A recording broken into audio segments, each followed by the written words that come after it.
ഓണം വന്ന് നാളെ പൂരാടം, ഉത്രാടം, തിരുവോണം. അപ്പോൾ 2 ദിവസമേ നമുക്ക് മുന്നിലുള്ളൂ. പൂക്കളിടണ്ടേ? ഒരുപാട് പൂക്കൾ നമ്മളെല്ലാം വിളയിച്ച് നിർത്തിയിരിക്കുക. 2 ഏക്കർ 30,000 തൈകൾ. അപ്പോൾ പൂക്കളെല്ലാം ഇങ്ങനെ നിൽക്കുകയാണ്. ഇപ്പോൾ ഒരു വിഷയമുണ്ട്, നമുക്ക് വിപണന സാധ്യത ഇച്ചിരി കുറവുണ്ട്. അപ്പോൾ ഈ പൂക്കളെല്ലാം വിറ്റ് തരണം.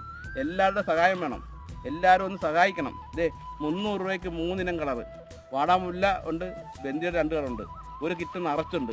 അപ്പോൾ ഒരു വീട്ടുമുറ്റത്ത് പൂക്കളിടണമെങ്കിൽ ഏകദേശം 500 രൂപ വരുന്ന പൂവാണ് നമ്മൾ 300 രൂപയ്ക്ക് കൊടുക്കുന്നത്. അപ്പോൾ എല്ലാവരും വരണം, എല്ലാവരും വന്നതിൻ്റെ പൂക്കൾ വാങ്ങണം, അത്തമിടണം, ഈ കർഷകരെ സഹായിക്കണം. അപ്പോൾ കഴിയാവുന്നത്ര പേര് ഇത് കണ്ടിട്ട് എല്ലാ ഗ്രൂപ്പുകളിലേക്കും എല്ലാവർക്കും ഒന്ന് ഷെയർ ചെയ്ത് കൊടുക്കണം. നമ്മുടെ പൂക്കൾ വാങ്ങാൻ വേണ്ടിയിട്ട് ഒരു സമയം ഉണ്ടാക്കണം. കർഷകരെ നഷ്ടം വന്നു കഴിഞ്ഞാൽ നാടിൻ്റെ നഷ്ടമാണ്. നമുക്ക് അടുത്ത വർഷം പൂക്കൾ ഉണ്ടാകണം, കൃഷി ചെയ്യണം, വരണം, നമ്മളെ സഹായിക്കണം, നമ്മുടെ പൂക്കൾ വാങ്ങണം.